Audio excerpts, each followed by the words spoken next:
भाईंदरमध्ये बिबट्याची दहशत पाहायला मिळाली। बिबट्याच्या वावरामुळे परिसरात भीतीचं वातावरण होतं। तब्बल 7 जणांवर 7 तासानंतर या बिबट्याला जेरबंद करण्यात आलं। दरम्यान 7 जणांवर त्यानं हल्ला केला। भाईंदरसह राज्याच्या विविध भागात आज बिबट्याची दहशत पाहायला मिळते। भाईंदरमध्ये बिबट्याचा वावर।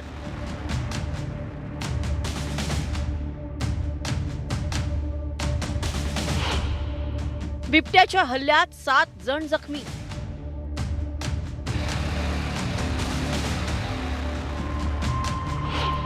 बिबट्याला जेरबंद करण्यात यश।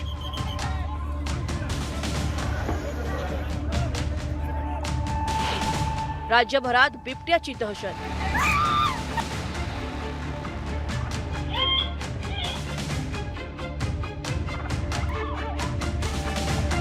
मुंबईलगत असलेल्या भाईंदरच्या पारिजात इमारतीतील रहिवाशांची सकाळ उजाडली ती बिबट्याच्या दहशतीनं। तलाव रोड परिसरातील पारिजात इमारतीजवळ बिबट्याचा वावर असल्याचं स्थानिकांच्या निदर्शनास आलं। बिबट्याच्या वावरामुळे नागरिकांमध्ये एकच घबराहट पसरली। यावेळी बिबट्यानं पारिजात निवास या इमारतीत प्रवेश केला। या इमारतीतील एका घरात शिरत बिबट्यानं एका तरुणीवर हल्ला केला। यात एक तरुणी जखमी झाली। त्याचसोबत बिबट्यानं केलेल्या हल्ल्यात 7 जण जखमी झाले। बिबट्याच्या वावरामुळे या परिसरात भीतीचं वातावरण होतं। एक माणूसाला भरपूर दोन्ही हाताला चावलेलं होतं। त्याला आम्ही साईबाबा हॉस्पिटलमध्ये भरती केलंय। तर त्याला लगेच सोडण्यात आलं पट्टी वगैरे बांधून।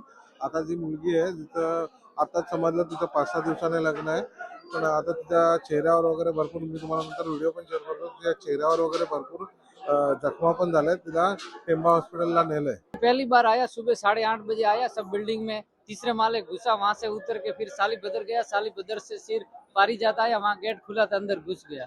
शहरामध्ये 35 ते 40 वर्ष झाले ही अशी घटना ही त्या घोडबंदर गाव केला तेव्हा होत होती, पण आता शहरात बिबटा आला म्हणजे ही कुठेतरी म्हणजे लोकांमध्ये भीती निर्माण झाली आहे।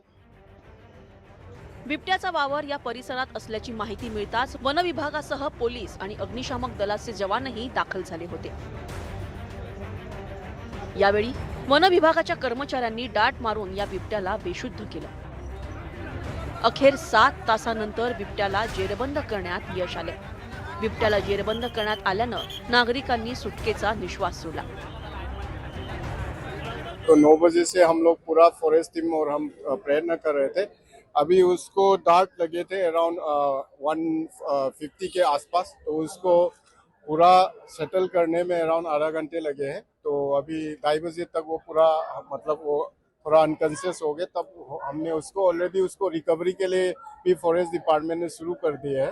वो अभी लेके गए हैं तो Sanjay Gandhi national park. One हद्द जी आहे त्यांची, आणि त्याशिवाय त्या वन हद्दीच्या व्यतिरिक्त जो काही इको सेन्सिटिव्ह झोन असतो, जो संवेदनशील आणि संरक्षित ठेवणं गरजेचं आहे, परंतु त्या ठिकाणी मोठ्या प्रमाणात राजकारणी असतील, बिल्डर लॉबी असतील ह्यांनी किंवा चाळ माफिया असतील ह्यांनी जे मोठ्या प्रमाणात व्हायलेशन केलेलं आहे, त्यामुळे त्या भागामधली जी काही त्यांचा एक वावर होता, जे क्षेत्र होतं, ते त्यांचं क्षेत्र नष्ट झाल्यामुळे ते आता शहरी भागामध्ये येऊ लागलेले आहेत। राज्याच्या विविध भागात बिबट्यांची दहशत पाहायला मिळते। अहिल्यानगरच्या श्रीरामपूर, ठाणे जिल्ह्यातील भाईंदर, अकोला जिल्ह्यातील कसुरा, नाशिकच्या पिंपळगाव, वर्ध्याच्या बोरगाव आणि पुण्याच्या टाकळी भीमा भागात बिबट्याची दहशत पाहायला मिळते। नाशिक जिल्ह्यातील पिंपळगाव भागात बिबट्यांनी ऊस तोड मजुरांवरती अचानक हल्ला केला। त्यात मजूर जखमी झाला। बिबट्याने हल्ला केल्यानंतर या मजुराने आरडाओरडा केला, त्यामुळे इतर मजूर धावून आल्यामुळे बिबटा पळून गेल्यानं त्याचा जीव वाचला। शिरूरच्या टाकळी भीमा इथं बिबट्यानं घरासमोर झोपलेल्या कुत्र्यावर हल्ला केला। यात या कुत्र्याचा मृत्यू झाला। कुत्रा बांधलेला असल्यानं बिबट्याला उचलून नेता आलं नाही। हल्ल्यानंतरही जवळपास बराच वेळ बिबटा त्या ठिकाणी होता। ही संपूर्ण घटना घराबाहेर लावलेल्या सीसीटीव्ही कॅमेऱ्यात कैद झाली आहे। यामुळे नागरिकांमध्ये भीतीचं वातावरण पसरलंय। अहिल्यानगर जिल्ह्यातील श्रीरामपूर शहरातील साई श्रद्धा कॉलनी परिसरात 2 महिन्यांपासून दहशत घालणारा बिबट्या अखेर वन विभागाच्या पथकानं जेरबंद केलाय। या परिसरात मादी बिबट्या आणि 2 पिल्लं असल्यानं नागरिकांमध्ये भीतीचं वातावरण आहे। एका बिबट्याला पकडण्यात आलं असून आणखी 2 बिबट्यांना जेरबंद करण्यासाठी वन विभागाकडून पिंजरे लावण्यात येणार आहेत। आतापर्यंत केवळ ठराविक भागात मर्यादित असलेला बिबट्या आता गावागावात आणि जंगलानजीक असलेल्या मोठ्या मोठ्या शहरातही बिबट्याचा वावर दिसून आलाय। बिबट्याच्या या वावरामुळे विविध भागात दहशतीचं वातावरण आहे। बिबट्याच्या या समस्यांवर योग्य त्या उपाययोजना राबवण्याची गरज आहे।